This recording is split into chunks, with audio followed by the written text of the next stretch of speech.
बिस्मिल्लाहिर्रहमानिर्रहीम। अस्सलाम वालेकुम वरहमतुल्लाहि वबरकातुहू। अगर ख्वाब में कोई शख्स ये देखता है कि ख्वाब में मर्द ने मर्द के साथ शादी की है तो इसकी ताबीर क्या होगी? तो इस ख्वाब के मुतल्लिक़ ये भी हो सकता है कि सिर्फ़ उसने शादी की है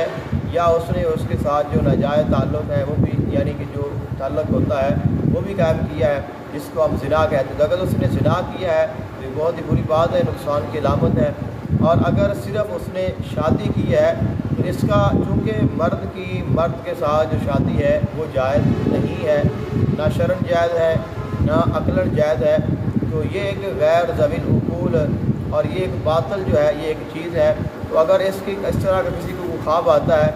और वो इरादा कर रहा है कि मैंने उसके साथ शादी कर लूँ, या उसकी शादी हो रही है या उसकी शादी हो गई है, तो इसका मतलब ये है कि वो किसी ऐसे काम में मुब्तला है या किसी ऐसे काम में मुब्तला होगा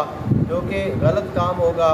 सही नहीं होगा, जिससे उसको कोई फ़ायदा हासिल नहीं होने वाला, जिसके साथ उसको कोई कामयाबी हासिल नहीं होगी, बल्कि उसका नतीजा जो है वो अच्छा नहीं होगा, नुकसान ही है। और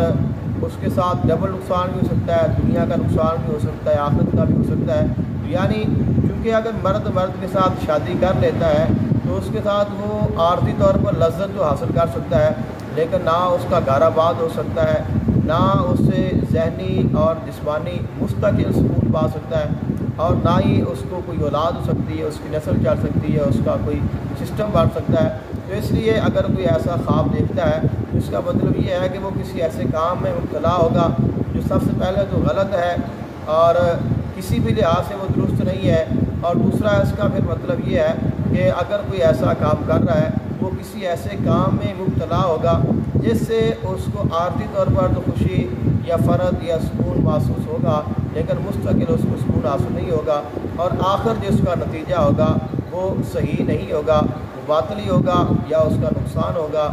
और ये उसके लिए अब उसको सोचना चाहिए कि मैं कौन सा ऐसा काम कर रहा हूँ, या कोई ऐसा इरादा किया है या कोई ऐसे काम में मशगूल है, तो उससे बचे और उससे पनाह मांगे, ताकि वो अल्लाह और उसके रसूल सल्लल्लाहु अलैहि वसल्लम की नाफरमानी से ही बच सके और दुनियावी और दीनी और उखरवी जो नुकसान है उससे भी बच सके।